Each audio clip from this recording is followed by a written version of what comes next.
Hello student, स्वागत है आप सभी का हमारे इस channel DNS day night study में। बच्चों, हम लोग जो चैप्टर डिस्कस कर रहे थे वो था sexual reproduction in flowering plants, जिसका पहला लेक्चर आई होप आप सभी ने देख लिया होगा। एकदम बेसिक था वो सारी चीजें, जिसमें हमने मेल रिप्रोडक्टिव स्ट्रक्चर जो कि फ्लावर में होता है उसके बारे में हर चीज जान ली, है ना। आई होप आपने वो वीडियो देख लिया होगा। तो आज का जो ये क्लास है बच्चों, इसमें आज हम लोग सेकेंड लेक्चर है आज इस चैप्टर का, सेकेंड चैप्टर का। और इसमें आज हम लोग देखेंगे कि जो फीमेल रिप्रोडक्टिव स्ट्रक्चर है फ्लावर में वो कैसे वर्क करता है, उसके अंदर क्या क्या स्ट्रक्चर्स हैं और उनको क्या क्या टेक्निकल नेम्स हैं जो कि दिए गए हैं, उनके बारे में हम एक एक करके देखेंगे। ठीक है। अच्छा, ये बता दो बच्चों आप लोगों को कि ये जितनी भी चीजें मैं आप लोग को डिस्कस कर रही हूँ ये सीयूईटी एग्जाम के पर्सपेक्टिव में सारी चीजें मैं बता रही हूँ। तो अगर आप भी उनमें से हैं जो कि सीयूईटी के एग्जाम्स की तैयारी कर रहे हैं तो आप बिल्कुल सही प्लेटफॉर्म पे हैं। वीडियोस आप एंड तक देखिएगा, जिसमें मैं आप लोग को थ्योरी के ऊपर बेस्ड कुछ एमसीक्यू क्वेश्चंस और साथ में कुछ सीयूईटी के प्रीवियस ईयर क्वेश्चंस को भी डिस्कस करवाऊंगी। अगर आपको ये सारी चीजें समझ में आती है तो आप जरूर हमारे कोर्स को ज्वाइन करिएगा। हमारे इस कोर्स के अंदर मैं जितनी भी सीयूईटी के जितने चैप्टर्स हैं वो लगभग ऑलमोस्ट क्लास 12 के हैं। उन सारे चैप्टर्स को किस तरह से आप सीयूईटी एग्जाम का ये जो पैटर्न है इसको देखते हुए आप एग्जाम क्रैक कर सकते हैं, वो चीजें मैं आप लोग को इसमें बताऊंगी। ठीक है, चलिए आइए शुरू करते हैं। तो सबसे पहले आज हम लोग जो बात करेंगे वो है फीमेल रिप्रोडक्टिव ऑर्गन। ठीक, जैसे कि हमने मेल रिप्रोडक्टिव ऑर्गन पढ़ा था स्टेमन, बिल्कुल उसी तरह यहाँ पे क्या टेक्निकल नेम है फीमेल रिप्रोडक्टिव ऑर्गन का फ्लावर में, तो बच्चों उसको बोलते हैं पिस्टल। क्या बोलते हैं? पिस्टल। ये पिस्टल ये बंदूक वाली पिस्टल नहीं है, है ना, पिस्टल बोलते हैं इसको। और साथ में इसको एक और नाम दिया जाता है, दो नाम है इसके। दूसरा नाम होता है इसका कार्पिल। क्या बोलते हैं? कार्पिल। ओहो, कार्पिल बोलते हैं। ठीक है, तो ये दो नाम है जो कि फीमेल रिप्रोडक्टिव स्ट्रक्चर को फ्लावर के अंदर दिया गया है, पिस्टल या कार्पिल। अब ये जो फीमेल रिप्रोडक्टिव स्ट्रक्चर है इसको हम लोग यहाँ वहां पे हमने स्टेमेन नाम दिया था मेल रिप्रोडक्टिव स्ट्रक्चर में। देखो कंपेयर करते हुए चल रही हूँ ताकि कंफ्यूजन ना हो, क्योंकि बड़ी कंफ्यूजन होती है बच्चों को। माइक्रोस्पोरेंजियम क्या था मैम, मेगास्पोरेंजियम क्या था, माइक्रोस्पोर क्या था, मेगास्पोर क्या था। अब देखो दो वर्ड यहाँ पे कंटिन्यूअसली यूज होगा। जैसे हमने मेल रिप्रोडक्टिव स्ट्रक्चर पढ़ा लास्ट के पहले लेक्चर में यूनिट सेकेंड चैप्टर के, तो उसमें आपने हर जगह देखिए वर्ड माइक्रो वर्ड यूज किया। ठीक, ये जो आज की क्लास है इसमें आप देखेंगे थ्रू आउट द, जब तक मैं ये सारी चीजें डिस्कस कराऊंगी इस पीडीएफ में, आप देखेंगे मैं बार बार एक ही वर्ड यूज करूंगी और वो रहेगा मेगा। मेगा वर्ड यूज करूंगी। तो माइक्रो और मेगा ये दोनों चीज अगर रैंडमली भी ऐसे भी चेक करें तो माइक्रो का मतलब क्या होता है बच्चों? छोटा। मेगा मतलब बड़ा। तो माइक्रोस्पोरेंजियम जो है या माइक्रोस्पोर जो है, मेल गैमेट जो होता है ना वो साइज में छोटा होता है, इसलिए वर्ड यूज होता है माइक्रो। और मेगा मतलब कि फीमेल गैमेट जो होता है वो साइज में बड़ा होता है, क्योंकि क्यों? क्योंकि उसके अंदर फूड स्टोर्ड है ना बच्चों। तो इसीलिए आप देखेंगे कि जब तक मैं फीमेल रिप्रोडक्टिव स्ट्रक्चर पढ़ा रही हूँ मेगा वर्ड यूज होता रहेगा। और जब मैंने लास्ट क्लास में आपका मेल रिप्रोडक्टिव स्ट्रक्चर पढ़ाया था तो उसमें आपने देखा होगा कि मैंने माइक्रो वर्ड ज्यादा यूज किया होगा। ठीक, या यूज ही किया था भाई, मेगा वर्ड तो वहां आया ही नहीं था। तो आज के इस क्लास में सिर्फ मेगा वर्ड यूज होगा। लेकिन अभी सिंपल चीजों को हम जान रहे हैं, तो उसमें आप देखेंगे तो आपको अभी शुरुआत में जो वर्ड मिल रहा है वो पिस्टल या कार्पल, जो हम फीमेल रिप्रोडक्टिव ऑर्गन के लिए वर्ड यूज करते हैं। अब इसके अंदर बच्चों तीन हिस्से होते हैं, एक होता है स्टिग्मा, दूसरा होता है स्टाइल और तीसरा होता है ओवरी। ये तीन हिस्से हैं जो कि फीमेल रिप्रोडक्टिव ऑर्गन में पाए जाते हैं, जिसे पिस्टल या कार्पल बोलते हैं। इस डायग्राम में आपको ये चीजें दिख रही होगी। हाँ, इसको थोड़ा जूम इन कर लेंगे। ये स्ट्रक्चर है कुछ, ठीक है। ये आपको हमेशा किसी भी फ्लावर के अंदर, भाई प्लांट्स में सेक्सुअल रिप्रोडक्शन पढ़ रहे हैं ना, तो फ्लावर के अंदर आप जब भी देखेंगे तो एकदम सेंटर पे, फ्लावर का जो सेंटर होता है वहां पे आपको ये फीमेल रिप्रोडक्टिव ऑर्गन मिलेगा, अगर वो बाइसेक्सुअल प्लांट है तो।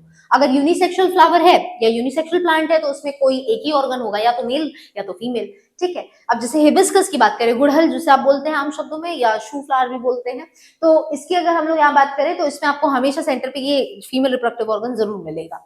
क्या क्या खासियत है इन सारे तीनों स्ट्रक्चर्स की? तो इसमें देखिए तीन चीजें हैं। पहला स्ट्रक्चर है स्टिग्मा, दूसरे स्ट्रक्चर ये जो लंबा से ये जो स्ट्रक्चर दिख रहा है ना इसको बोलते हैं स्टाइल। ठीक, और ये जो तीसरा निचला पोर्शन है जो कि फुला हुआ भी दिख रहा है, बेसल स्वॉलन पार्ट, इसको हम बोलते हैं ओवरी। तो ये तीन हिस्से अलग अलग देखने को आपको इसमें मिलेंगे किसी भी female reproductive structure of flower में।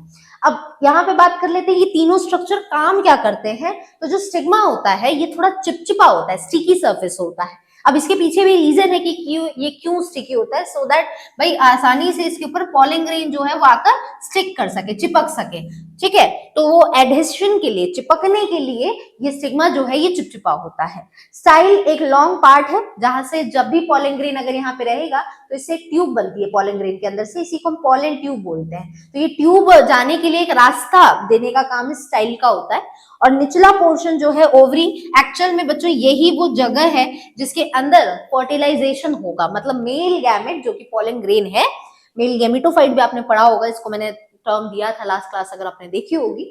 और तो मेल गैमेटोफाइट जो है और जो मेल गैमेट है और फीमेल गैमेट, ये दोनों इसी जगह पे आके फर्टिलाइजेशन या फ्यूजन करते हैं, सेक्सुअल रिप्रोडक्शन यही एक्चुअल साइट होता है। तो ओवरी वो जगह है जहां पे एक्चुअल रिप्रोडक्शन होगा, जहां पे एक्चुअल में फ्लावर के अंदर फ्रूट बनता है और इसी के अंदर सीड बनता है। तो यही सबसे इंपॉर्टेंट हिस्सा है फीमेल रिप्रोडक्टिव स्ट्रक्चर का, ठीक। लेकिन ऐसा नहीं है कि अगर ये दोनों नहीं रहे तो भी इसका काम चलेगा, नहीं, तो ये दोनों भी इक्वली इंपॉर्टेंट है, ठीक है। तो ये बात हो गई तीनों स्ट्रक्चर की। इसको जूम आउट कर लेते हैं, है ना। तो यही चीज है बच्चों, देखो इधर भी लिखा है कि स्टिग्मा जो है एक लैंडिंग प्लेटफॉर्म देता है, मतलब लैंड करने के लिए, इस पॉलन ग्रेन को एक जगह नीचे उतरने के लिए जगह देता है, एक प्लेटफॉर्म देता है। और जो स्टाइल है ये लंबा सा इलोंगेटेड पार्ट है, स्टिग्मा के जस्ट नीचे पाया जाता है। और नीचे सबसे फुला हुआ बर्सल पार्ट को हम यहाँ पे जो पिस्टल है या कार्पेल है उसको हम लोग ओवरी बोलते हैं। तो ये कुछ इतने 3 हिस्से इसके पाए जाते हैं। आगे आते हैं, अब बात कर लेते हैं भाई इस ओवरी के अंदर है क्या क्या, क्योंकि अब ये जो पूरा स्लाइड है ये ओवरी के अंदर डिटेल स्ट्रक्चर के बारे में ही है। जैसे आपने लास्ट क्लास में पढ़ा था कि माइक्रोस्पोरेंजियम था, पॉलन सैक था, तो किसके अंदर था, एंथर के अंदर था। अब उस माइक्रोस्पोरेंजियम में क्या है, कितनी वॉल है, कौन सा टिश्यू है, कौन सा सेल है, कितना डिवीजन होगा। तो बिल्कुल उसी तरह जैसे आपने उस चीज को पढ़ा ना, बिल्कुल उसी तरह आज के लेक्चर में हम ओवरी के अंदर जितने भी स्ट्रक्चर है उन्हीं के बारे में जानेंगे कि ओवरी के अंदर एक्चुअल में क्या है। तो बच्चों ओवरी के अंदर एक ओवरियन कैविटी होती है, कैविटी मतलब खोखलापन, तो एक खाली जगह होती है जिसको हम लोक्यूल बोलते हैं, ठीक। अब प्लेसेंटा इसी ओवरियन कैविटी के अंदर पाया जाता है। अब प्लेसेंटा वर्ड आपने सुना होगा शायद। प्लेसेंटा वो पार्ट होता है बच्चों जो कि किसी भी अपने ह्यूमन रिप्रोडक्शन में पढ़ा होगा, प्लेसेंटा ह्यूमन बेबी के ऊपर एक कवरिंग बनाता है जो कि उस बेबी को न्यूट्रिशन देने का काम करता है। ऐसा ही कुछ आपने पढ़ा होगा 10th में, 11th में तो नहीं था ये चीज है, लेकिन 10th में आपने पढ़ा होगा, भी 12th में भी ह्यूमन रिप्रोडक्शन में भी प्लेसेंटा वर्ड आता है। तो प्लेसेंटा एक्चुअल में जो डेवलपिंग बेबी होता है, जो डेवलप करा होता बेबी है, उसको न्यूट्रिशन देने का काम प्लेसेंटा का होता है। बिल्कुल उसी तरह इधर भी कंपेयर करेंगे प्लांट्स में भी, कि प्लांट्स में भी तो एक बेबी है, प्लांट में भी तो एक नया बॉडी जन्म ले रहा है, जो कि तब दिखता है जब हम उसकी सीड को छिड़कते हैं, वापस जब वो मिट्टी में जाता है, उसको न्यूट्रिशन मिलता है, तो देखा होगा एक नया प्लांट उसी सीड में से अंदर से निकलता है। तो अंदर से अपने आप थोड़ी ना निकलता, उसके अंदर पहले से वो चीजें रही होगी तभी तो वो जब डेवलप कर रहा होता है तो उसको भी न्यूट्रिशन और उसको भी सहारा देने का काम इस प्लेसेंटा का होता है, जो कि कहाँ लोकेटेड है, इस ओवरी के अंदर पाए जाने वाले कैविटी के अंदर ये पाया जाता है, ठीक। प्लेसेंटा से ही अराइज होता है, मतलब यहीं से निकलता है एक मेगास्पोरेंजिया। अब वर्ड देखो मिल गया। अभी तक जैसे आपने लास्ट क्लास में पढ़ा माइक्रोस्पोरेंजिया, तो माइक्रोस्पोरेंजिया किसको बोला था हमने बच्चों, पॉलन सैक को बोला था। तो मेगास्पोरेंजिया हम किसको बोलते हैं बच्चों, तो यहाँ याद रखना है ये ओव्यूल को हम बोलते हैं। अब आप बोलेंगे ओव्यूल क्या है, तो बच्चों इस ओवरी के अंदर ही ये ओव्यूल पाया जाता है। और ओव्यूल डेवलप जब कर जाता है ना, तो यही ओव्यूल आगे चल के सीड बन जाता है जब फर्टिलाइजेशन खत्म हो जाता है। अभी सिंस हम लास्ट क्लास में शुरू किए थे प्री फर्टिलाइजेशन इवेंट्स, मतलब हम यहाँ पे सिर्फ गैमेट बनना और गैमेट का ट्रांसफर होना जानेंगे, गैमेटोजेनेसिस एंड गैमेट ट्रांसफर, यही जानते हैं ना प्री फर्टिलाइजेशन इवेंट्स में, तो वही अभी हमें जानना है। तो अभी फिलहाल के लिए सीड नहीं जानना है, लेकिन बता दे रही हूँ कि ओव्यूल से ही सीड बनता है, वही हिस्सा सीड बनता है आगे चल के। तो मेगास्पोरेंजिया वर्ड हम किसके लिए यूज करते हैं, ओव्यूल के लिए इस्तेमाल करते हैं, जो कि ओवरी के अंदर होता है, इसी कैविटी के अंदर ही ओव्यूल भी पाया जाता है। तो माइक्रोस्पोरेंजियम पॉलन सैक को बोल रहे थे, मेगास्पोरेंजियम हम ओव्यूल को बोलते हैं, इसको याद रखिएगा। अब ये जो ओव्यूल का नंबर है बच्चों, क्या ये एक ही होता है एक फ्रूट में? अगर मैं कहूं कि ये ओव्यूल ही है जो सीड बनता है, तो क्या हर फ्रूट में आपको नंबर ऑफ सीड सेम मिलता है? ऐसा तो नहीं है, है ना। अब वाटरमेलन आप खाते हैं, तरबूज जब खाते हैं तो उसके अंदर ढेरों सीड्स मिलते हैं, वही आम खाते हैं तो एक सीड मिलता है, संतरा खाते हैं तो उसमें भी ढेर सारे सीड्स मिलते हैं। तो नंबर ऑफ सीड जो है वो अलग अलग प्लांट में अलग अलग होता है। तो यहाँ पे भी आप देखेंगे कि जो नंबर ऑफ ओव्यूल है जो कि ओवरी के अंदर होता है वो भी एक भी हो सकता है, जैसे कि बीट है, पैडी है, मैंगो है, अभी मैंगो का एग्जांपल लिया तो एक भी हो सकता है ओव्यूल, और या तो ढेर सारे भी हो सकते हैं, जैसे पपाया हो गया, ठीक, और साथ में वाटरमेलन हो गया और ऑर्किड्स हो गए। तो पपीता, तरबूज ये सब में तो आपने खाया ही है, सभी ने खाया होता है, ये फ्रूट सभी ने देखा, उसमें नंबर ऑफ सीड्स ढेर सारे होते हैं, ठीक। अब जैसे मैंने बोल दिया कि ओव्यूल सीड बनता है फर्टिलाइजेशन के बाद, तो ओवरी क्या बनता है बच्चों, आई होप आपको पता होगा, नहीं पता है तो पढ़ लीजिए, इतना बेसिक नॉलेज तो होनी चाहिए। ओवरी बच्चों क्या बनता है, फ्रूट बनता है। अब क्या फ्रूट के बाहर कभी सीड देखा है, नहीं, फ्रूट के अंदर ही सीड होता है, इसीलिए बोला जा रहा है कि ओवरी के अंदर ही ओव्यूल होता है। मतलब फ्रूट के अंदर जैसे सीड होता है बिल्कुल उसी तरह ओवरी के अंदर ओव्यूल होता है। ओव्यूल को ही हम दूसरा टेक्निकल वर्ड क्या देने वाले हैं, मेगास्पोरेंजियम देने वाले, इसको याद रखेंगे, ठीक है, एग्जाम्पल से याद रखिएगा।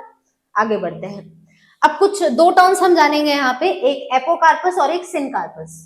अच्छा, एक और वर्ड यहाँ पे हम फीमेल रिप्रोडक्टिव सिस्टम के लिए यूज करते हैं जो कि है गाइनोइशियम। ये भी मैंने पहले भी बताया, गाइनो का मतलब ये होता है फीमेल रिप्रोडक्टिव ऑर्गन, तो गाइनोइशियम भी हम फीमेल रिप्रोडक्टिव पार्ट जो है फूल का, फ्लावर का, उसी को हम यहाँ पे गाइनोइशियम भी बोलते हैं। ये गाइनोइशियम में एक सिंगल पिस्टल भी हो सकता है, मतलब एक भी पिस्टल को हम गाइनोइशियम बोल सकते हैं, या ढेर सारे ग्रुप में भी जो पिस्टल है उसको भी हम गाइनोइशियम बोलते हैं। तो गाइनोइशियम सिर्फ एक सिंगल वर्ड नहीं है, इसमें आप सिंगल पिस्टल या सिंगल कार्पल या मल्टीपल कार्पल या पिस्टल को भी आप बोल सकते हैं, ठीक। तो ये जो गाइनोइशियम है इसमें अगर एक पिस्टल होता है तो अब इसके लिए एक टेक्निकल वर्ड यूज करते हैं जो कि है मोनोकार्पलरी, ठीक। मोनो मतलब बच्चों एक, कार्पल मतलब, कार्पल या पिस्टल वर्ड किसको बोला है, फीमेल रिप्रोडक्टिव ऑर्गन को बोला गया है, तो मोनोकार्पलरी बोल रहे हैं तो डिकोड नहीं कर लेंगे कि मतलब एक पिस्टल या एक कार्पल हो तब, ठीक। क्या इसको रटने की जरूरत है, बिल्कुल जरूरत नहीं है। और अगर यहाँ पे लिखा है कि पिस्टल एक से ज्यादा है तो अब हम उसके लिए वर्ड यूज करने वाले हैं मल्टी कार्पलरी। मल्टी का मतलब ढेर सारे,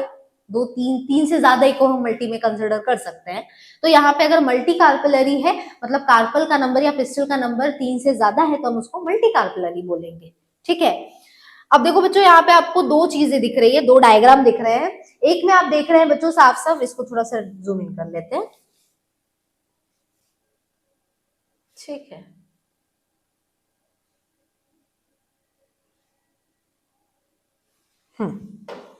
तो यहाँ पे देखो बच्चों दो वर्ड है, एक एपोकार्पस एक सिनकार्पस। तो सिन का मतलब होता है साथ में, एपो का मतलब होता है फ्री, तो सिन का मतलब होता है बच्चों फ्यूज्ड, फ्यूज्ड, और एपो का मतलब होता है फ्री। तो आप इन डायग्राम में देख सकते हैं कि जो ऊपर का हिस्सा होता है उसको हम स्टिग्मा बोलते हैं। तो आप दो चीजें देख रहे होंगे, एक में स्टिग्मा चिपका हुआ है और दूसरे डायग्राम में देख रहे हैं तो स्टिग्मा एक दूसरे से एकदम फ्री है। तो यहाँ पे अगर मैं कहूं कि स्टिग्मा एकदम फ्यूज्ड होता है तब हम इसके लिए वर्ड यूज करते हैं सिनकार्पस। क्या बोलते हैं इसको, सिनकार्पस बोलते हैं। और अगर यही स्टिग्मा स्ट्रक्चर जो है वो ऊपर से फ्री होते हैं, चिपके हुए नहीं है, एक दूसरे से एकदम अलग अलग है, तो हम उसके लिए वर्ड यूज करते हैं एपोकार्पस। तो ये याद रखिएगा, कार्प का मतलब यहाँ पे क्या फिर से है, कार्पल से है बच्चों, कार्पल या पिस्टल वर्ड जो हम फीमेल रिप्रोडक्टिव ऑर्गन के लिए इस्तेमाल कर रहे हैं बार बार। तो कार्प मतलब फीमेल रिप्रोडक्टिव ऑर्गन, और सिन मतलब फ्यूज, और एपो मतलब फ्री। तो फ्री या फ्यूज्ड स्ट्रक्चर है, उस बेसिस पे ये नाम पड़ा एपोकार्पस और सिनकार्पस, ठीक। तो अगर एक से ज्यादा है यहाँ पे पिस्टल तो यहाँ पे क्या होता है, चांसेस है कि पिस्टल जो है वो एक दूसरे में फ्यूज भी हो सकते हैं, चिपके हुए भी हो सकते हैं, या तो फ्री भी हो सकते हैं। तो फ्यूज है तो सिनकार्पस बोलेंगे और फ्री है तो एपोकार्पस बोलेंगे, इसको याद रखिएगा। आगे आते हैं बच्चों, नेक्स्ट है अब मेगास्पोरेंजियम, हम समझ गए ओव्यूल को हम बोलते हैं, ठीक है। तो यहाँ पे भी आप देखेंगे कि इसी ओव्यूल के स्ट्रक्चर को अब हम जानने वाले हैं। ओवरी तो इसके बाहर है ना, ये प्लेसेंटा है, इसके बाहर ओवरी है, ठीक। तो ओवरी जो आगे फ्रूट बनेगा उसके अंदर अगर हम स्ट्रक्चर में जाते हैं तो हमें ये ओव्यूल देखने को मिलता है जो आगे चल के सीड बनेगा। तो इसी ओव्यूल, जिसका टेक्निकल वर्ड हम दे रहे हैं मेगास्पोरेंजियम, इसके स्ट्रक्चर के बारे में अब जानना बहुत जरूरी है, बहुत इंपॉर्टेंट है। और इसके सारे पार्ट्स के नाम बहुत सारे हैं यहाँ पे, तो घबराना नहीं है, लेकिन सारी चीजें बताऊंगी आपको, रटना नहीं है हर चीज। बायो मतलब हमेशा सब सोचते हैं रटना है हर चीज, मानती हूँ इसमें हमें बहुत सारी चीजें याद करनी पड़ती है, लेकिन रट कर कोई चीज को समझा नहीं जा सकता। अगर वही चीज हम समझ के करते हैं याद, तो आई थिंक आपके लिए ज्यादा समय के लिए इधर खोपड़ी में दिमाग में बैठता है, तो वो चीज आपको करनी है।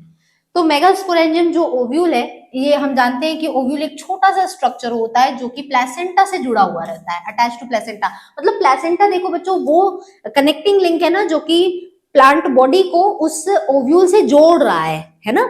अगर मैं कहूं इसके बाहर ओवरी है, अंदर ओव्यूल है, तो इसको जोड़ने का काम किसका है? ये फ्यूनिकल की मदद से जुड़ता है, लेकिन एक्चुअल में ये जोड़ता कौन है? प्लेसेंटा जोड़ता है। बिल्कुल उसी तरह देखिए ह्यूमन में भी होता है, एक फीमेल बॉडी के अंदर, एक माँ के अंदर जब बच्चा पलता है, तो उसमें देखते हैं कि वो जो बच्चा है उसको न्यूट्रिशन कहाँ से मिलता है? उसको न्यूट्रिशन वही मिलता है जो माँ खाती है खाना, लेकिन वो खाना जो माँ खा रही है वो बच्चे तक पहुंचता कैसे? वो प्लेसेंटा की मदद से पहुंचता है। तो वो कनेक्ट करने का काम प्लेसेंटा का होता है। तो ये देखिए कहीं ना कहीं ये जो ओव्यूल है, एक मिनट, ये देखो ये जो ओव्यूल है ये किससे जुड़ा हुआ है? प्लेसेंटा से जुड़ता है, लेकिन एक चीज की मदद से जुड़ता है, और उसी को हम बोलते हैं बच्चों फ्यूनिकल। तो वो फ्यूनिकल आपको इस डायग्राम में दिख जाएगा। ये देखो, ये वो स्टॉक की मैं बात कर रही हूँ, ये स्टॉक, ठीक है। तो यही जो स्टॉक है ये क्या है? ये ओव्यूल को इस प्लेसेंटा से जोड़ने का काम करता है, ठीक। तो फ्यूनिकल वो हिस्सा है, कनेक्ट करने का हिस्सा होता है स्टॉक की मदद से, जिससे जुड़ा हुआ होता है। अब ये जो बॉडी है ओव्यूल जो है, बॉडी ऑफ ओव्यूल जो है, ये फ्यूनिकल के साथ में फ्यूज रहती है, मतलब इसके साथ में जुड़ी हुई रहती है अच्छे से एक जगह पे, जिसको हम बोलते हैं हाइलम। अब देखो नए नए टेक्निकल वर्ड बार बार मिलेंगे, है ना। अभी देखो पहला फ्यूनिकल मिला, अब दूसरा मिल रहा है हाइलम। तो अब हाइलम कहाँ है? इसके लिए डायग्राम को समझो तो सारी चीजें समझ में आ जाएगी। ये स्ट्रक्चर है पूरा, देखो एक मैच्योर ओव्यूल का या मेगास्पोरेंजियम का, ठीक है। तो यहाँ पे आप देख रहे हैं ये ओव्यूल है, ये जो इतना हिस्सा आपको दिख रहा है ये ओव्यूल है। इसके नीचे का ये जो हिस्सा है ये प्लेसेंटा कहला रहा है, और इसी के बाहर क्या है? ओवरी है। ओवरी जो कि इसको हर तरफ से घेरी हुई है, मतलब जो आगे चल के फ्रूट बनने वाला है। तो ये ओवरी है, अंदर ओव्यूल है, किसकी मदद से जुड़ा है? फ्यूनिकल की मदद से जुड़ा है। किसकी थ्रू जुड़ता है? देखो ये मदद कर रहा है सिर्फ जुड़ने में, लेकिन एक्चुअल में जोड़ कौन रहा है? प्लेसेंटा जोड़ता है, ठीक। अब बात करते हैं, ये कह रहा है कि जो ओव्यूल है वो फ्यूनिकल से एक जगह पे जुड़ा हुआ रहता है, ठीक। और इसी पॉइंट ऑफ मीट को हम लोग यहाँ पे क्या बोलते हैं? ये देखो इसी को हम हाइलम बोलते हैं। इधर लेबल नहीं किया लग रहा है, ठीक है। ये देखो इस पॉइंट ऑफ मीट को हम बोलते हैं हाइलम, ठीक है। अब मैं कह रही हूँ यहाँ से देखो फ्यूनिकल निकल रहा है, ठीक, लेकिन एक ही हिस्सा है ना जहाँ पे ये फ्यूनिकल इस ओव्यूल से जुड़ पा रहा है, तो ये वो हिस्सा कहलाएगा। तो इसी हिस्से को हम लोग यहाँ पे क्या बोलते हैं? हाइलम बोलते हैं, ठीक है। इसको याद रखेंगे, इसी हिस्से को हम हाइलम बोलते हैं, ये वाला जो हिस्सा है, ठीक है। तो हाइलम की मदद से एक जहां पे वो ओवरी जो ओव्यूल जो है वो फ्यूनिकल से जहां पे फ्यूज होता है उस जगह को हम हाइलम कहते हैं। हाइलम मतलब वो जंक्शन है, वो मिलने की जगह है ओव्यूल और फ्यूनिकल के बीच में। तो क्वेश्चन पूछ सकता है कि भाई ओव्यूल और फ्यूनिकल जिस जगह पे मिलते हैं उस जगह को क्या बोलते हैं? तो याद रखना उसको हाइलम बोलते हैं। किससे? ओव्यूल किससे जुड़ा हुआ रहता है? प्लेसेंटा से। किसकी मदद से जुड़ता है? तो लिखेंगे फ्यूनिकल। समझ रहे हैं? हर बार देखो आंसर बदल जा रहा है डिपेंडिंग क्वेश्चन किस तरह से पूछा है। अब जो ओव्यूल है, अब देखो स्ट्रक्चर को ही हम लोग देख लेते हैं, तो इसमें आपको सारी चीजें मैं क्लियर कर दूंगी। इसको थोड़ा जूम इन कर लेंगे, ठीक है। अब आते हैं, अब और कुछ चीजें जानते हैं। अब यहाँ पे आपको बहुत सारी चीजें दिख रही होगी। अब देखो इसमें दूसरी चीज हम जानते हैं, इसके ऊपर देखो 2 लेयर की कवरिंग है जो कि इधर देखने को मिल रही है। इसको थोड़ा अलग कलर से दिखा देती हूँ। ये देखो,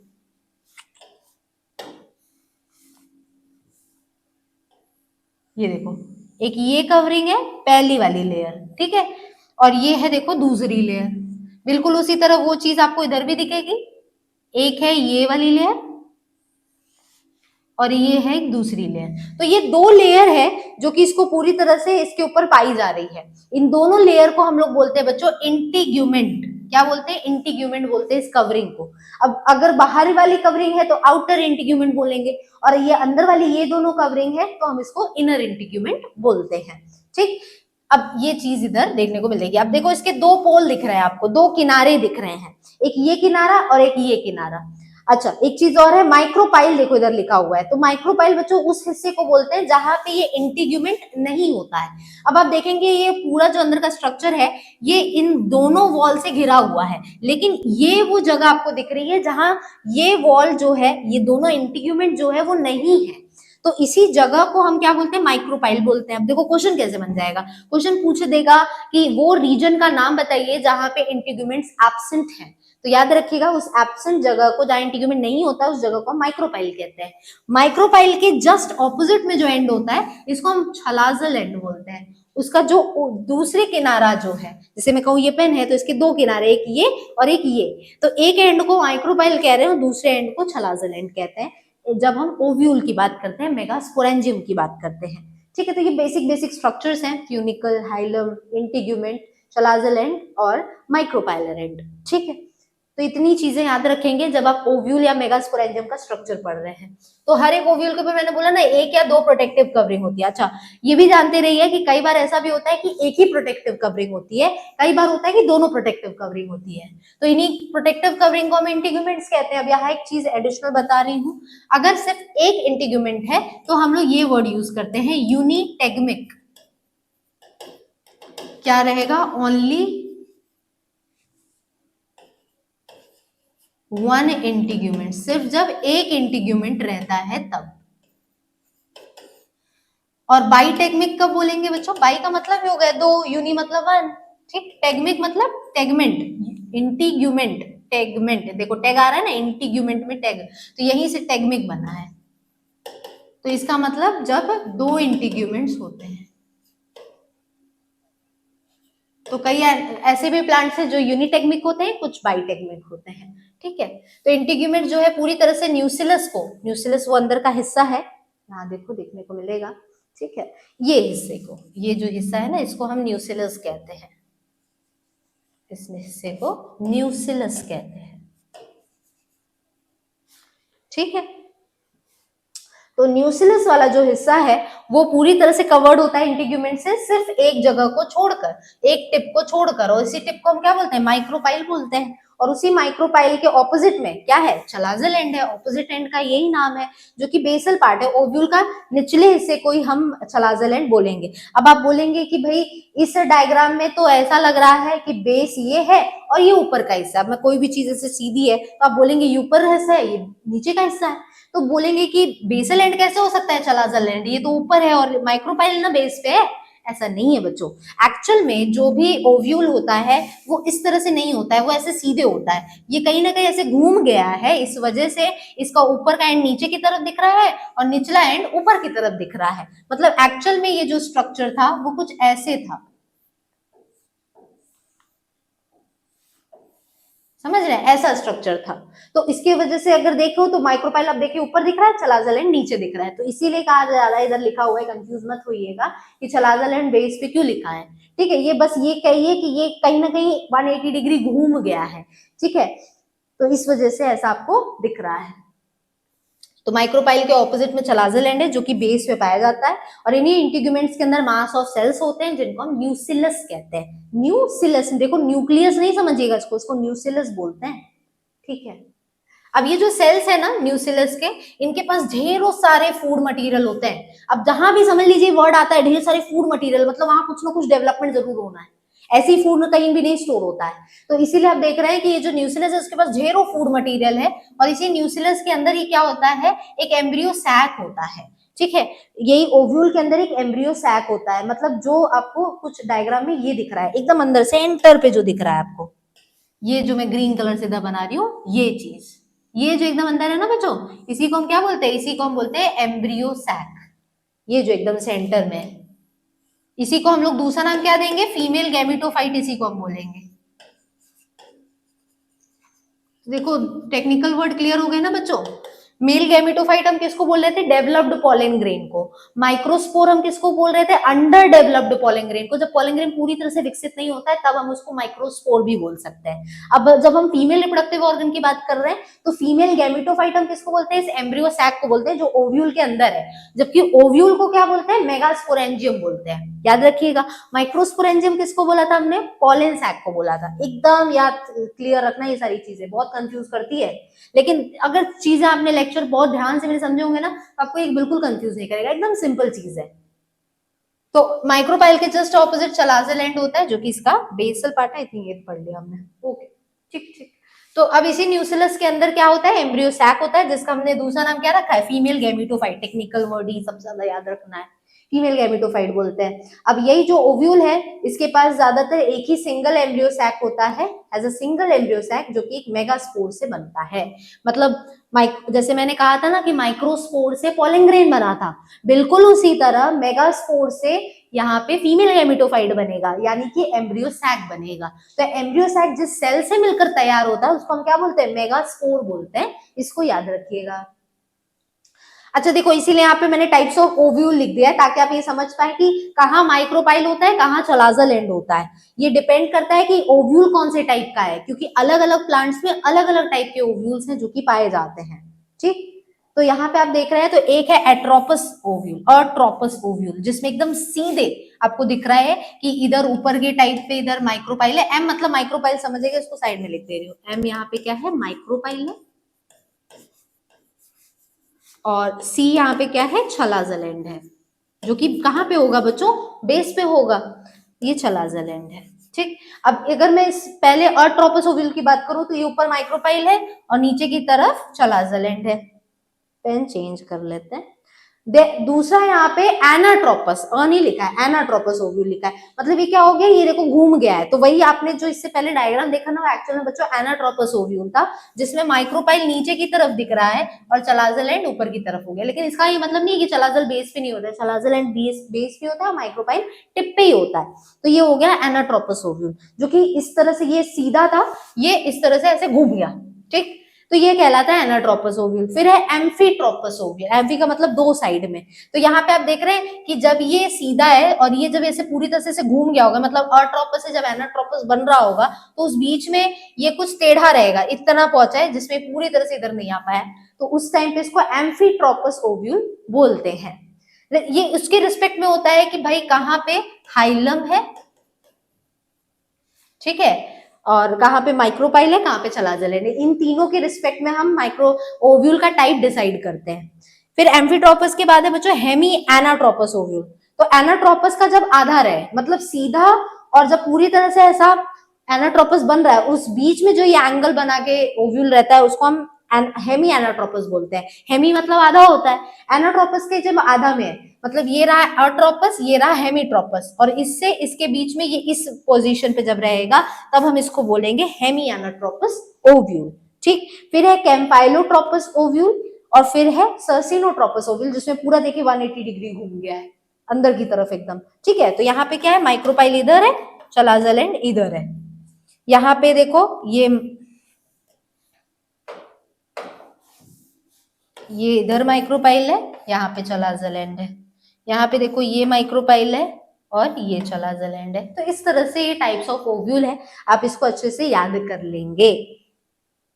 नेक्स्ट आगे बढ़ते हैं। नेक्स्ट है बच्चों, अब जैसे हमने माइक्रोस्पोरोजेनेसिस पढ़ा, जहां पे माइक्रोस्पोर बनता है। जेनेसिस मतलब बता दिया था लास्ट क्लास में, फॉर्मेशन को हम कहते हैं। तो यहाँ पे भी थोड़ा डिकोड करते हैं। जेनेसिस मतलब फॉर्मेशन, और मेगास्पोर किसको कहा है हमने, मेगास्पोर किसको कहा है बच्चों, एम्ब्रियो सैक को,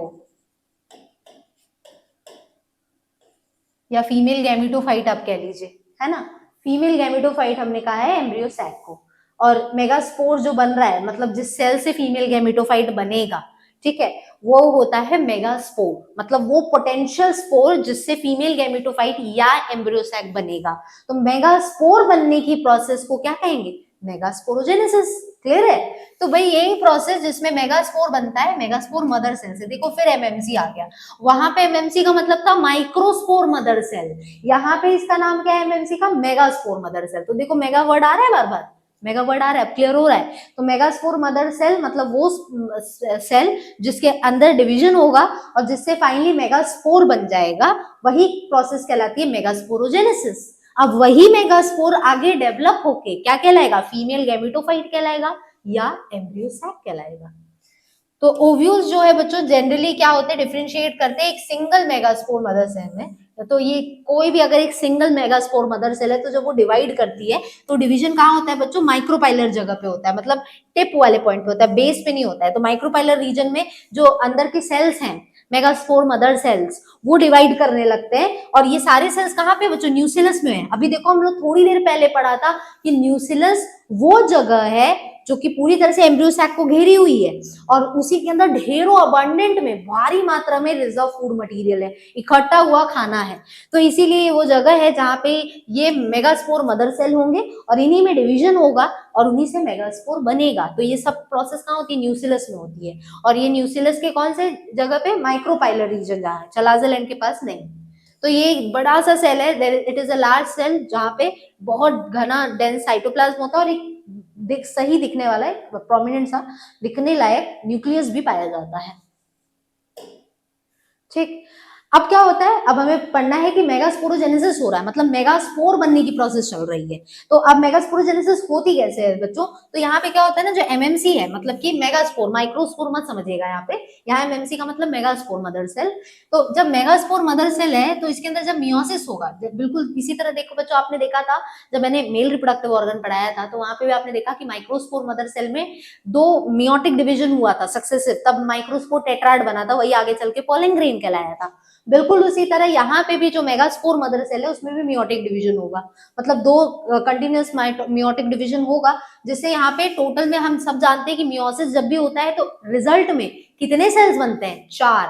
जैसे आपने देखा था माइक्रोस्पोर के केस में 4 माइक्रोस्पोर बने थे जिसका नाम था माइक्रोस्पोर टेट्रा, टेट्रा का मतलब ही होता है 4। तो बिल्कुल उसी तरह यहाँ पे भी जब मेगास्पोर मदर सेल में डिवीजन होगा, जब मैं कह रही हूँ एक सेल में डिवीजन होगा तो उससे भी कितने मेगास्पोर बनेंगे? 4 बनेंगे। तो यहाँ पे अगर मैं कह रही हूँ 4 मेगास्पोर है और हर एक मेगास्पोर से अगर यहाँ पे एम्ब्रियो सैक बने तब तो एक ही ओवरी के अंदर 4 एम्ब्रियो सैक पाए जाने चाहिए, लेकिन आप देख रहे हैं कि सभी में एक ही एम्ब्रियो सैक अंदर दिख रहा है। इसका मतलब है कि 4 में से 3 मेगास्पोर पूरी तरह से खत्म हो जाते हैं, सिर्फ एक ही मेगास्पोर ऐसा होगा जो कि बचेगा और वही जन्म देगा एम्ब्रियो सैक को या फीमेल गेमेटोफाइट को। क्लियर है? तो इस डायग्राम से इस चीज को यहाँ पे दर्शाया गया है, मेगास्पोरोजेनेसिस को।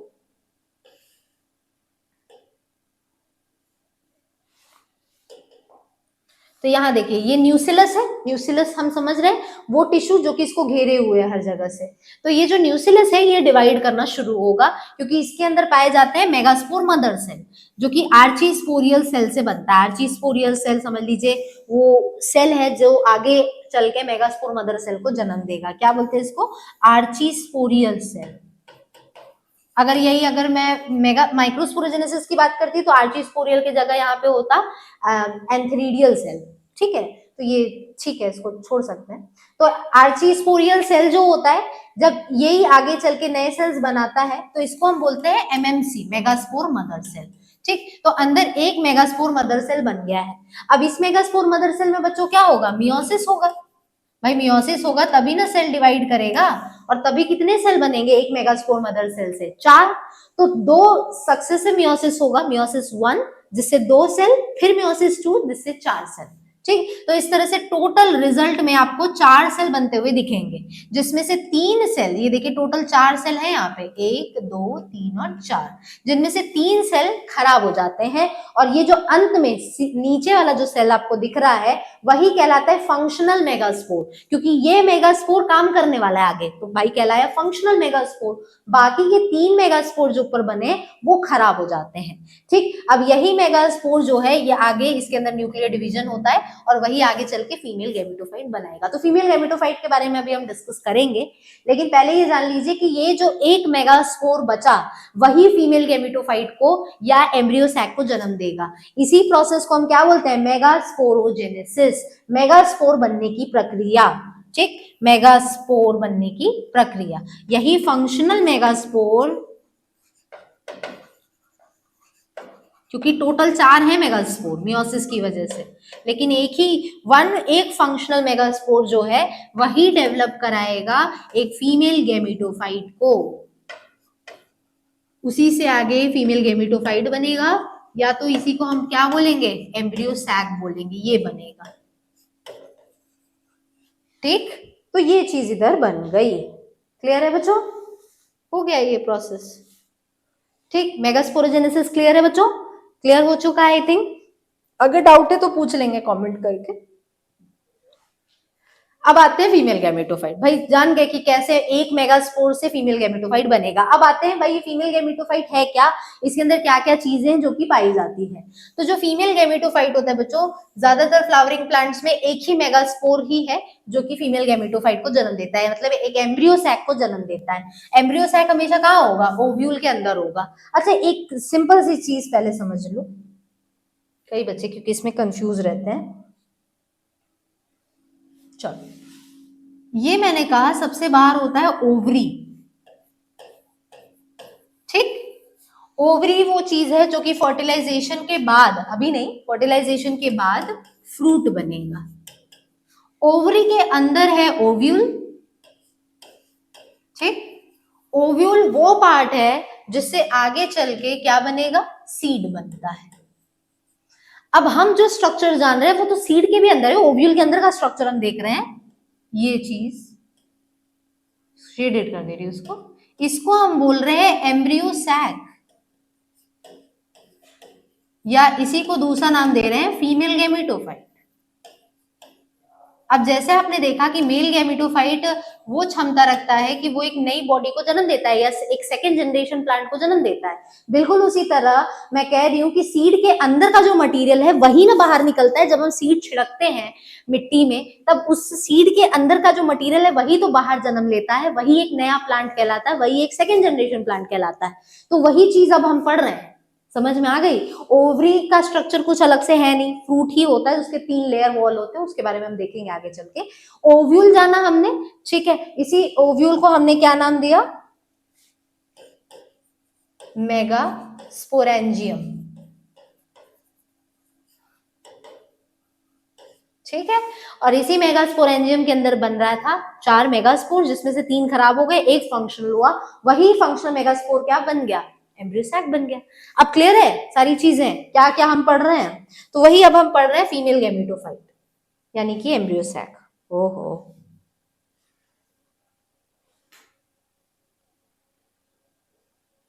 ठीक है। चलो तो फीमेल गैमेटोफाइट में क्या होता है बच्चों, ये जो एक मेगास्पोर है यही फंक्शनल हो पाता है, बाकी के 3 खराब हो जाते हैं, वही बन जाता है फंक्शनल मेगास्पोर। डेवलप होके क्या बन जाता है, एक फीमेल गैमेटोफाइट या एम्ब्रियो सैक बन जाता है। अब ये जो मेथड है एम्ब्रियो सैक बनने का, एक सिंगल मेगास्पोर से, यहाँ इस चीज को ध्यान से समझेंगे, एक मेगास्पोर से ही एक फीमेल गैमेटोफाइट बना या एम्ब्रियो सैक बना। इस प्रोसेस को नाम दिया गया है अलग से, इसको बोला जाता है मोनोस्पोरिक डेवलपमेंट। अब मोनोस्पोरिक को डिकोड करते हैं, मोनो मतलब एक, स्पोर हम किसको बोलते हैं, स्पोर वो पार्ट है जो कि एक नई जनरेशन को डेवलप कराए, ठीक, या उससे कुछ बने। तो ये जो एक स्पोर से जो एम्ब्रियो सैक या फीमेल गैमेटोफाइट बन रहा है, इसी को नाम दिया गया है, इस प्रोसेस को नाम दिया गया है मोनोस्पोरिक डेवलपमेंट। इसको याद रखिएगा बच्चों, ठीक है। तो इसी को मोनोस्पोरिक डेवलपमेंट कहते हैं, क्योंकि 4 मेगास्पोर में से सिर्फ एक ही मेगास्पोर था जो कि फीमेल गैमेटोफाइट या एम्ब्रियो सैक बन पाया, इसीलिए इसका नाम है मोनोस्पोरिक डेवलपमेंट। कई बार मोनोस्पोरिक डेवलपमेंट पूछ देते हैं तो याद रखिएगा। अब यहाँ पे क्वेश्चन है कि भाई क्या है प्लॉइडी, जो सेल्स है जो भी अंदर एक ओव्यूल के अंदर पाए जा रहे हैं उन सबकी प्लॉइडी क्या है। प्लॉइडी मतलब समझ रहे हैं, मतलब कितना क्रोमोसोम नंबर है।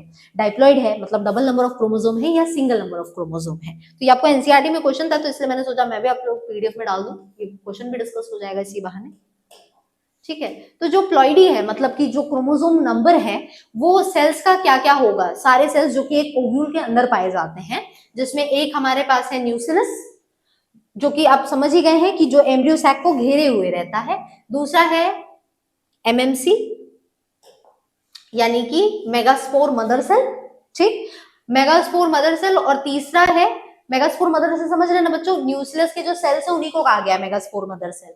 और फिर तीसरा है फंक्शनल मेगास्पोर, मतलब जो एक मेगास्पोर बना वही मेगास्पोर आगे क्या बन जाता है, फीमेल गैमेटोफाइट। तो इन चारों की प्लॉइडी पूछा है आपको एनसीईआरटी में, तो फटाफट से मैं सबकी प्लॉइडी बता देती हूँ बच्चों। जो न्यूक्लियस है और या तो जो मेगास्पोर मदर सेल है, बात एक ही हो गई कि भाई न्यूक्लियस तो जगह हो गई, उसके अंदर की जो सेल्स है उनको हम मेगास्पोर मदर सेल या एमएमसी कह रहे हैं। तो न्यूक्लियस या जो एमएमसी है उसमें तो मियोसिस होना है।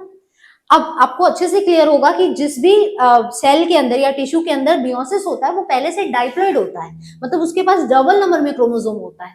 तो इसी वजह से न्यूक्लियस हो या एमएमसी हो, इसमें 2n नंबर के क्रोमोसोम होंगे, मतलब ये डाइप्लॉइड होगा पहले से। क्लियर है? न्यूक्लियस और एमएमसी। अब आते हैं कि भाई अब ये एमएमसी में जब मियोसिस हो जाता है तब ना फंक्शनल मेगास्पोर बनता है। अब मियोसिस के बाद क्या सेल फिर भी डाइप्लॉइड रहते हैं? नहीं रहते हैं, वो हैप्लॉइड बन जाते हैं। तो फंक्शनल मेगास्पोर कैसा होगा? ये एन होगा, मतलब हैप्लॉइड होगा। और यही मेगास्पोर तो फीमेल गैमेटोफाइट बन जाता है, मतलब फीमेल गैमेटोफाइट भी एन होगा। तो चारों की प्लॉइडी क्लियर है, चारों में क्रोमोसोम नंबर कितने कितने हैं? ठीक, आगे बढ़ते हैं। अब जो ये न्यूक्लियस है फंक्शनल मेगास्पोर का, यही डिवाइड करता है। अब देखो इसमें माइटोसिस होगा क्योंकि अब क्रोमोसोम नंबर को हाफ नहीं होना है। तो अब जो ये फंक्शनल मेगास्पोर है, मतलब अब ये जो मेगास्पोर है जो कि आगे फीमेल गैमेटोफाइट बनेगा, अब इसमें मियोसिस नहीं होगा, अब इसमें माइटोसिस शुरू होगा।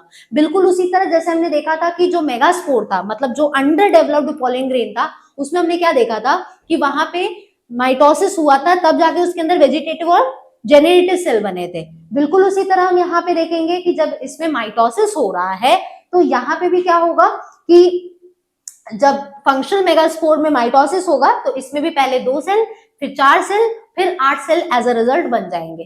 तो अब माइटोसिस होना है। देखो कंपेयर करके चलेंगे ना मेल और फीमेल गैमेटोफाइट को या मेल और फीमेल रिप्रोडक्टिव ऑर्गन्स को, तो आपको चीजें एकदम क्लियरली समझ में आएगी कि माइटोसिस क्या है और मियोसिस क्या है। ठीक है, तो इसीलिए जैसे आपने देखा था पॉलन ग्रेन जब बन जाता है तो उसमें माइटोसिस हुआ था, तभी वेजिटेटिव और जनरेटिव सेल हुआ था। जनरेटिव सेल में आपने देखा था एक माइटोसिस होता है जिससे 2 मेल गैमेट्स बनते हैं। तो यहाँ पे भी जो न्यूक्लियस है फंक्शनल मेगास्पोर का, वो डिवाइड करता है अब माइटोसिस के जरिए, ताकि इसके अंदर अब ढेर सारे न्यूक्लियस बनने लगते हैं। और वही न्यूक्लियस जब अरेंज हो जाते हैं तब हम इसी फंक्शनल मेगास्पोर को नाम देंगे एम्ब्रियो सैक या फीमेल गैमेटोफाइट। ठीक, तो आइए देखते हैं किस तरह से सीक्वेंशियल डिवीजन होता है, माइटोसिस कैसे होता है इसमें। चलो इसको डायग्राम से समझ लेते हैं।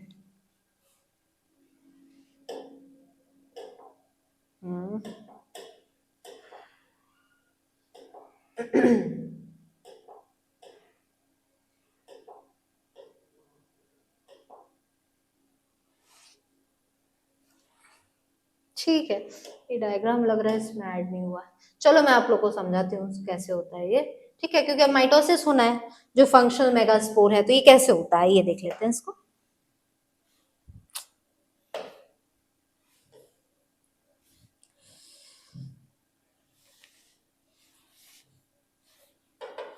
अब मैं कह रही हूँ ये है फंक्शनल मेगास्पोर, इसके अंदर भी तो एक न्यूक्लियस होगा भाई, ये अपने आप में सेल है।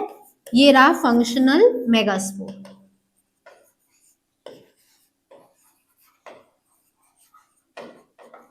ठीक, अब इसमें होता है माइटोसिस। तो जब माइटोसिस होना शुरू होता है तो माइटोसिस इक्वेशनल डिवीजन को कहते हैं, जिसमें पहला डिवीजन होगा तो ये एक न्यूक्लियस में डिवीजन हो रहा है, तो इससे कितने न्यूक्लियस बनेंगे? 2 न्यूक्लियस बनेंगे। अब 2 में फिर और माइटोसिस होगा तो 4 न्यूक्लियस बन जाएंगे, और 4 में फिर एक न्यूक्लियस होता है, मतलब इसमें 3 लगातार माइटोसिस चलता है 3 बार। तो इस 4 से 8 बन जाएंगे ना, क्योंकि हर एक से 2 बनेगा। तो इस पहले वाले से 2, फिर दूसरे वाले से 2, फिर तीसरे वाले से 2 और फिर चौथे वाले से 2। तो टोटल कितने हो गए? 1 2 3 4 5 6 7 8, तो टोटल 8 न्यूक्लियस बन जाता है। तो इसमें लगातार 3 लेवल पे माइटोसिस चलती है, एक पहली, एक दूसरी और तीसरी।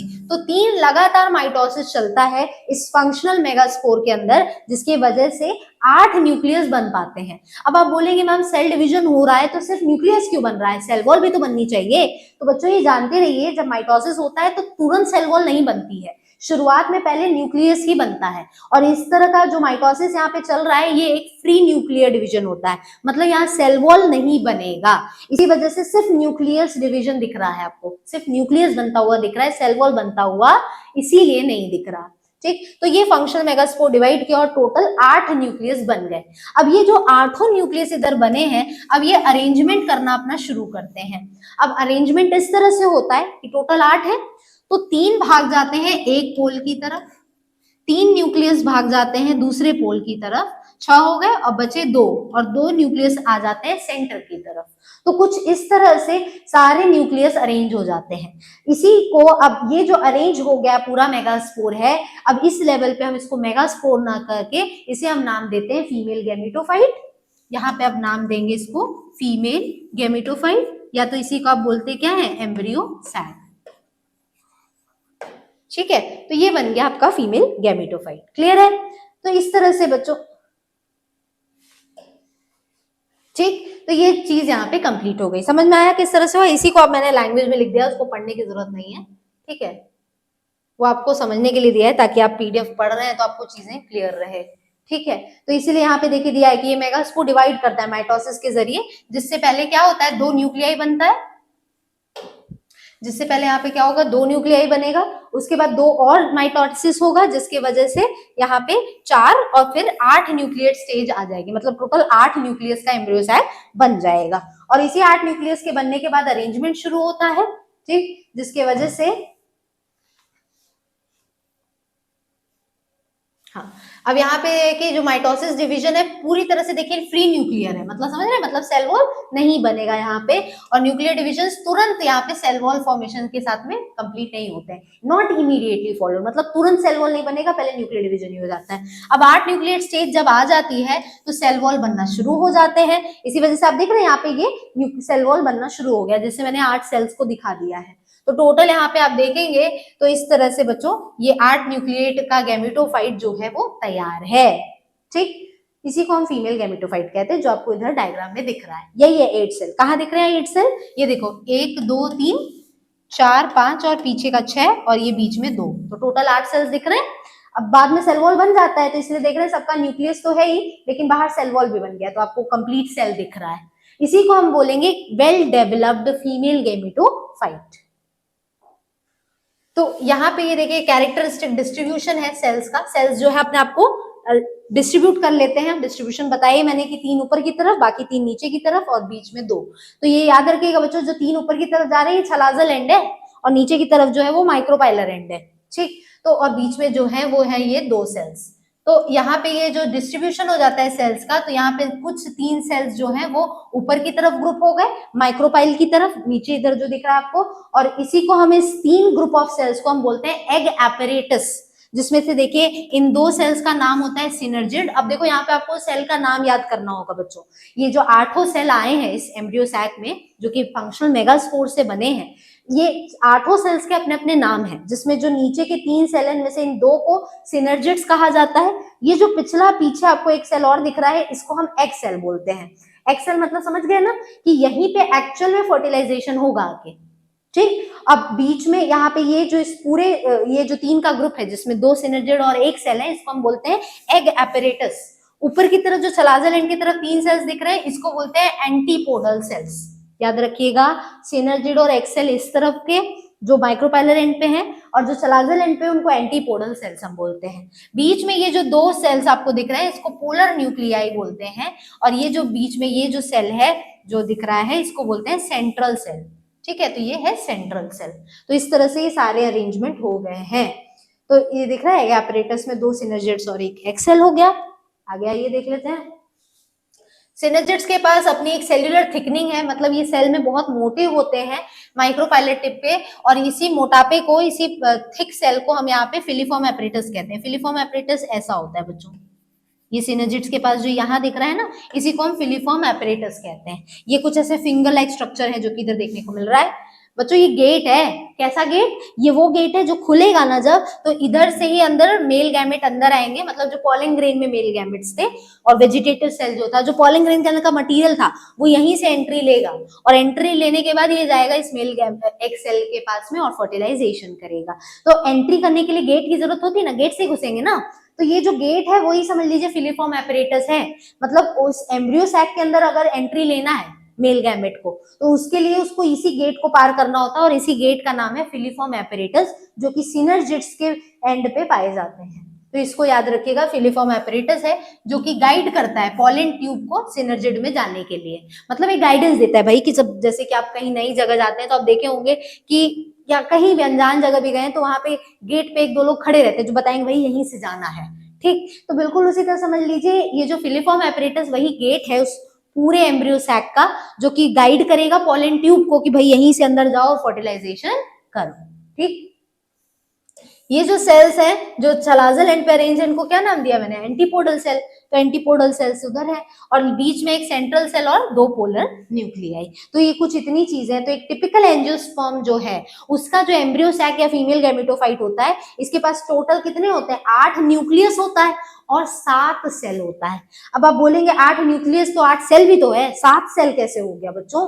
तो ये 7 सेल इस वजह से हो पाता है क्योंकि ये जो पोलर न्यूक्लियाई है ना, ये आगे चल के एक दूसरे में फ्यूज हो जाता है, दोनों मिल जाते हैं और ये एक सेल की तरह बिहेव करते हैं। इसीलिए टोटल 8 सेल ना होके 7 ही सेल होते हैं, क्योंकि ये 8 सेल में से ये जो 2 है ये एक हो जाते हैं, तो 3 6 और बीच का एक 7, तो ये 7 सेल और 8 न्यूक्लियस। न्यूक्लियस दोनों ही रहते हैं लेकिन सेल एक ही हो जाता है क्योंकि ये दोनों साथ में फ्यूज हो जाते हैं, तो न्यूक्लियस लेकिन दो ही रहता है। तो इसीलिए 8 न्यूक्लियस और 7 सेल्ड एम्ब्रियो सैक हम बोलते हैं एक एंजियोस्पर्म के अंदर। इसीलिए स्टेटमेंट दिया है कि 8 न्यूक्लियस और 7 सेल। इस टर्म को याद रखिएगा, ये कई बार एमसीक्यू में पूछता है कि कितना न्यूक्लियस और कितना सेल पाया जाता है एक एम्ब्रियो सैक के अंदर। तो याद रखिएगा 8 न्यूक्लियस और 7 सेल पाया जाता है। आ जाते हैं बच्चों अब क्वेश्चंस पे, ठीक है, क्वेश्चंस पे आ जाते हैं। क्वेश्चन पूछ रहा है कि 60% एंजियोस्पर्म्स जो होते हैं वो अपने पॉलन ग्रेन को कब शेड करते हैं, कब झड़ते हैं? तो ये हमने लास्ट लेक्चर में शायद देखा था, इसके बारे में हमने पढ़ा था कि जो पॉलन ग्रेन होता है बच्चों, वो 60% एंजियोस्पर्म्स में कितने सेल स्टेज में रिलीज होता है एंथर में से? तो याद रखिएगा 2 सेल्ड स्टेज में, रिमेनिंग 40% में 3 सेल्ड स्टेज में। ये 2 सेल स्टेज में दोनों सेल हैं कौन कौन से? एक होता है वेजिटेटिव सेल और दूसरा कहलाता है जेनरेटिव सेल। ये होता है 2 सेल्ड स्टेज। और रिमेनिंग 40% एंजियोस्पर्म्स जो होते हैं उसमें क्या होता है, एक होता है वेजिटेटिव सेल और ये है जेनरेटिव सेल। तो ये जो जेनरेटिव सेल है ये आगे चल के डिवाइड हो जाता है, तो यहीं से बनते हैं 2 मेल गैमेट्स। तो टोटल ये वो कहलाता है 3 सेल स्टेज। भाई 2 मेल गैमेट और एक वेजिटेटिव सेल, तो 3 सेल हो गए ना। तो 40% एंजियोस्पर्म्स में ये होता है 3 सेल्ड स्टेज। ये याद रखिएगा भाई, क्वेश्चन है एक ही है, उससे 2 क्वेश्चन बना लेंगे, उसमें क्या है। नेक्स्ट है बच्चों, फंक्शन ऑफ फिलिफॉर्म एपरेटस क्या है? अभी अभी हमने देखा कि सिनर्जिड्स के पास जो गेट है उसका काम क्या होता है, डायरेक्शन देना। तो क्या ये रिकॉग्नाइज करता है, क्या ये पहचानने का काम करता है पॉलन ग्रेन को? नहीं। क्या ये स्टिमुलेट करता है डिवीजन, जनरेटिव सेल की डिवीजन कराता है? भाई वो तो पहले ही हो जाता है। नेक्टर प्रोड्यूस करता है? नहीं। गाइड करता है एंट्री ऑफ पॉलन ट्यूब? बिल्कुल सही है ना, पॉलन ट्यूब की एंट्री को गाइड करता है, भाई गाइडेंस देगा यहीं से जाना अंदर, है ना। तो गाइडेंस देने का काम होता है फिलिफॉर्म एपरेटस का। नेक्स्ट है बच्चों, pollens are stored at which temperature? कितने टेम्परेचर पे जो पॉलन है वो उनको स्टोर किया जाता है? बच्चों जैसे मैंने भी कुछ टाइम पहले लास्ट लेक्चर में बात की थी कि जो पॉलन ग्रेन होता है वो स्टोर किया जा सकता है क्योंकि उसकी बाहरी लेयर स्पोरोपोलिन की बनी होती है। तो वो कितने टेम्परेचर पे कंट्रोल होता है या स्टोर होता है? तो बच्चों -196 डिग्री सेल्सियस पे होता है। लिक्विड नाइट्रोजन में इसको स्टोर करते हैं, ठीक है। तो -196 डिग्री सेल्सियस पे, माइनस में, प्लस में क्या बॉइल थोड़ी ना करना है, उसको ठंडी जगह पे रखते हैं ताकि वो एज इट इज मेंटेन्ड रहे। तो -196 डिग्री सेल्सियस पे इसको स्टोर करते हैं। नेक्स्ट है बच्चों, स्टॉक का नाम बताइए जो कि ओव्यूल और प्लेसेंटा को जोड़ता है। तो बच्चों जो ओव्यूल था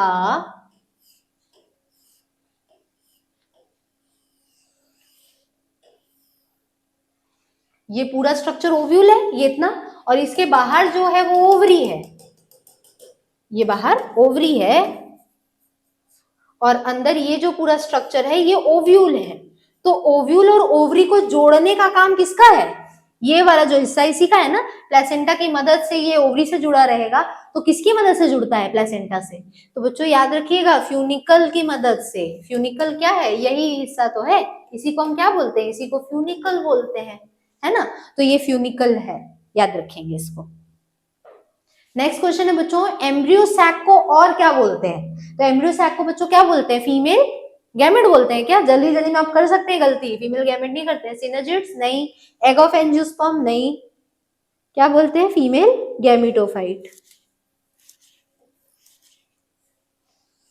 क्या बोलते हैं, फीमेल गैमेटोफाइट, याद रखेंगे इसको, ठीक है, फीमेल गैमेटोफाइट इसको कहा जाता है। एम्ब्रियो सैक के अलावा इसको ये भी नाम दिया गया है। और यही अगर डेवलप नहीं हो पाया है पूरी तरह से एम्ब्रियो सैक, तब हम इसको क्या बोलते हैं, मेगास्पोर, फंक्शनल मेगास्पोर भी हम इसको बोल सकते हैं, ऑल्सो कॉल्ड फंक्शनल मेगास्पोर। भाई 4 मेगास्पोर बने थे मियोसिस के जरिए, लेकिन एक ही से ये फीमेल गैमेटोफाइट या एम्ब्रियो सैक बनता है, तो इसको हम फीमेल गैमेटोफाइट भी बोल सकते हैं, अरे सॉरी, फंक्शनल मेगास्पोर। तो ये याद रखेंगे, ठीक है। नेक्स्ट और आखिरी क्वेश्चन पे आ जाते हैं। आखिरी क्वेश्चन है बच्चों, मेगास्पोरोजेनेसिस इज, मेगास्पोरोजेनेसिस क्या है, जेनेसिस मतलब बनना, मेगास्पोर का बनना, megasporogenesis, formation of root, formation of seed, formation of megaspore, भाई यही है ना, मेगास्पोर के बनने की प्रोसेस को हम कहते हैं मेगास्पोरोजेनेसिस। तो बच्चों यहाँ पे जो आज की क्लास है वो खत्म होती है। आई होप जितनी भी चीजें मैंने आज की क्लास में बताई है वो आपको अच्छे से समझ में आई होगी, ठीक है। जल्दी मिलेंगे हम लोग नेक्स्ट क्लास में नए टॉपिक के साथ में, अभी के लिए इतना ही रहेगा। और अगर वीडियो अच्छा लगा है तो लाइक जरूर करेंगे, चैनल पे नए हैं तो सब्सक्राइब जरूर करेंगे।